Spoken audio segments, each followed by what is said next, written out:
Des aveux pour un épilogue tragique dans l'affaire du petit Lohan. En garde à vue, les parents ont reconnu que leur enfant était mort après avoir reçu des coups. Ils l'ont laissé dans un étang de la Creuse où les enquêteurs ont retrouvé le corps du bébé de 4 mois qui avait disparu depuis mercredi soir. Romain Lepetit, Juliane Antoine et Fanny Rosconqui. Il est 16 h, le fourgon mortuaire repart. À son bord, le corps de Lohan. Au bout de ce chemin de terre, à une vingtaine de kilomètres du domicile du couple, le bébé de 4 mois a finalement été retrouvé près d'un étang. Les parents eux-mêmes ont indiqué à la police l'endroit où ils ont enterré leur fils, dans un sac plastique. Hier, le couple était placé en garde à vue. On voit ici le père entouré des gendarmes. Dans la soirée, ils sont passés aux aveux. Le père et la mère de Lohan ont fini mis devant les confrontations, les hésitations, par reconnaître que l'enfant avait été victime de violences. Il y a de cela plusieurs jours avant qu'il ait été officiellement dénoncé un enlèvement.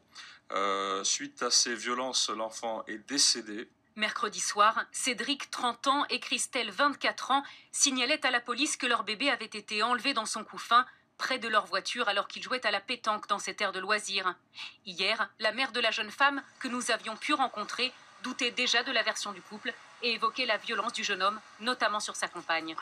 Je sais pas, il y a des moments, elle est petit brutal avec elle. Moi, des moments, elle l'a tapé dessus. Ah oui, elle y est sur son nombril, je crois. Il y a quelque chose, de toute façon. Il y a quelque chose qui se cache là. Le corps de Lohan doit être autopsié à Limoges demain pour déterminer la date et les circonstances précises de son décès. Et Cyrielle Stadler est en direct de Guéret. Alors sait-on, Cyrielle, dans quelles circonstances les parents sont passés aux aveux et que va-t-il advenir pour eux maintenant ?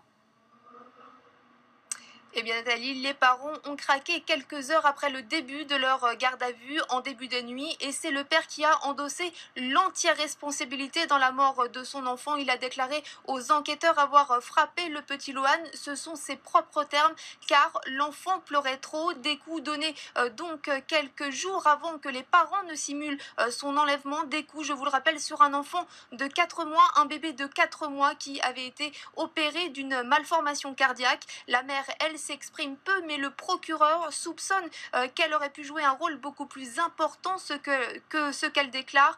Les auditions continuent ce soir et demain, le couple devrait être déféré et présenté devant un juge d'instruction. Selon le procureur, il devra ensuite les mettre en examen, vraisemblablement pour violence volontaire ayant entraîné la mort sans l'intention de la donner. Merci Cyrielle Stadler.